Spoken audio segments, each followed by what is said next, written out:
Welcome to my channel step up विकास।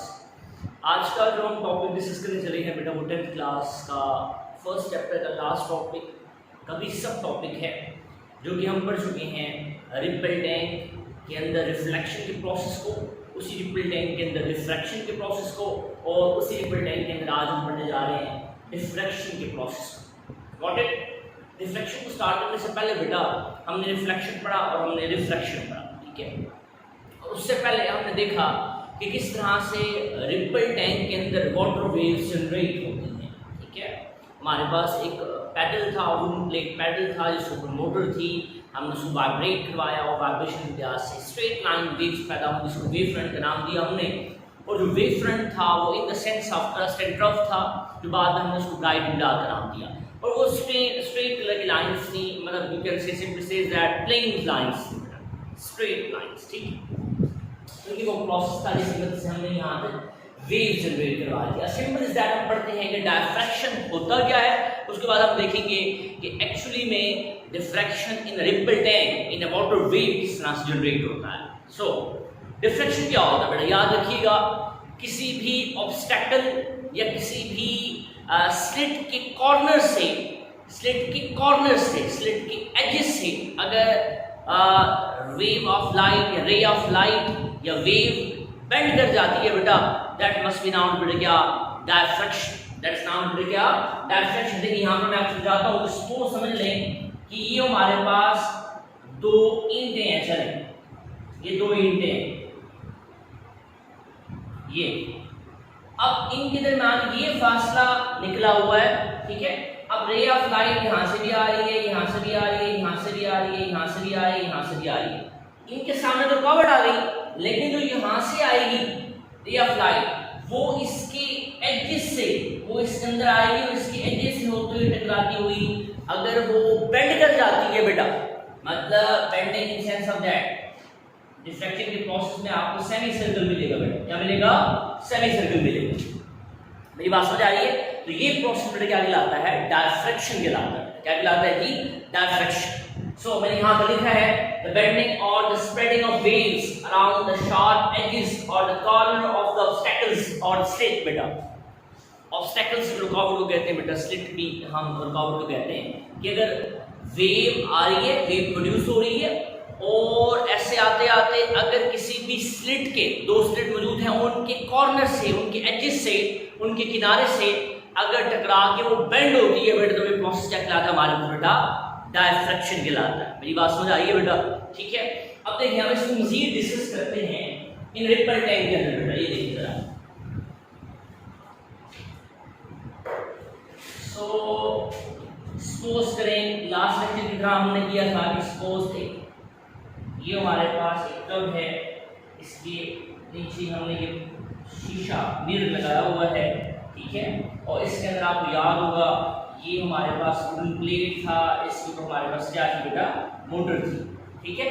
अब इसके अंदर प्लेन वेव्स पैदा हुई थी, आपको याद होगा, जिसका साया हमने नीचे देखा था। ये सारी प्लेन वेव्स थी बेटा, ठीक है। अब है क्या, अब याद रखिएगा कि अगर आपने डायफ्रैक्शन का प्रोसेस प्रोड्यूस करवाना है तो आपको उसके लिए दो स्लिट की जरूरत होगी बेटा। एक स्लिट नहीं, दो स्लिट की, दो रुकावट। जिस तरह से मैंने यहाँ पहले एग्जांपल दी, जब हम लाइट की बात कर रहे हैं, अब तो हम वेव की बात कर रहे हैं ना। सपोज कर लें बेटा ये हमारे पास दो स्लिट्स आ गई हैं, ऑब्स्टैकल्स आ गए हैं, रुकावटें आ गई हैं, वैसे इसको हम स्लिट कहते हैं फिजिक्स में। तो ये दो स्लिट्स आ गई, अब वेव यहाँ से प्रोड्यूस हो रही है। अब वेव आगे जाएगी बेटा, इसको टकराएगी, इसी से टकराएगी, इसी से या इसी से आगे तो नहीं जा सकती, आगे तो रुकावट है। जिस तरह से बॉल को बेटा दीवार पर फेंकें तो आगे से रास्ता मौजूद ना हो, उस बॉल को लगने के बाद वापस आ जाती है। इसी तरह से जो वेव होगी वो इनको टकराने के बाद वापस, लेकिन जो वेव इस हिस्से से गुजरेगी बेटा, इस हिस्से से, इन हिस्से से गुजरेगी, वो क्या होगा? इसके एजेस को टकराने के बाद बेंड होने लग जाएगी। क्या होने लग जाएगी? बेंड होने लग जाएगी।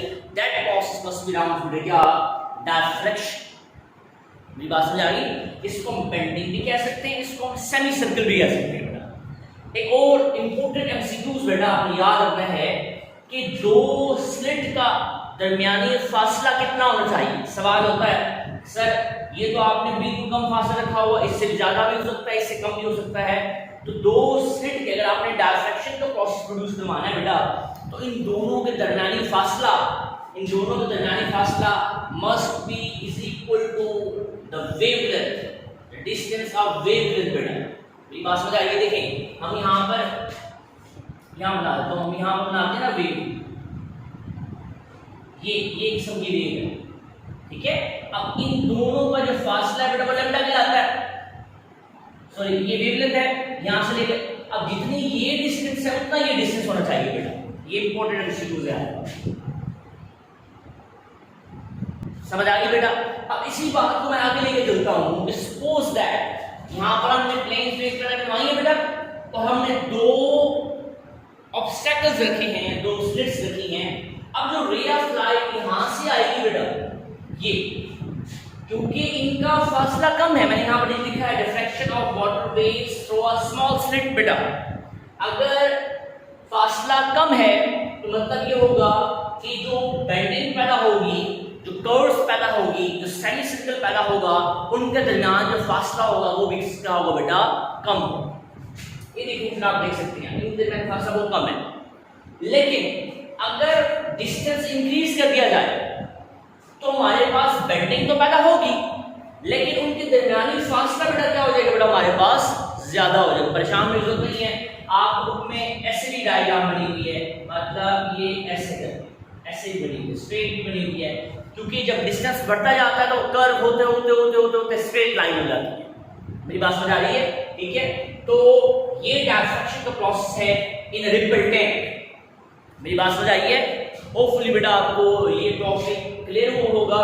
आज के दिन बेटा हमारा पूरा कंप्लीट रिपल टैंक हमारे पास कंप्लीट हो जाता है। अच्छा एक और बात बेटा, ये इंपॉर्टेंट लॉन्ग क्वेश्चन है बेटा,